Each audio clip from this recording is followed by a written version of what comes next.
Znači, nedelja je 5 ujutru, a ispred Isa, kao što imamo prilike da vidimo, zaista velika gužva. Neki su već obavili kupovinu, drugi uredno čekaju u redu. Imali ste prilike da razgovarate sa nekima od njih, pa eto, šta kažu sugrađani, kako im odgovara ovakav način kupovine, s obzirom da su 24 sata u karantinu? Jutro smo obišli maloprodajne objekte na teritoriji grada Kraljeva koji su otvoreni nedeljom od 4 do 7 ujutru za naše najstarije sugrađane. Svi znamo kakva je situacija.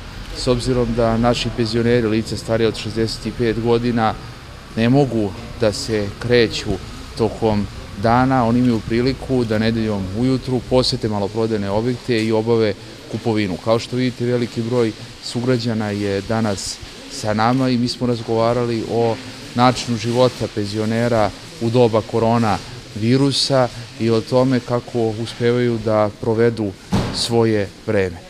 Svi su svesni da je neophodno da ostanu u svojim kućama tokom čitavog dana i da to što država radi, što grad radi, jeste nešto što je za njihovo dobro.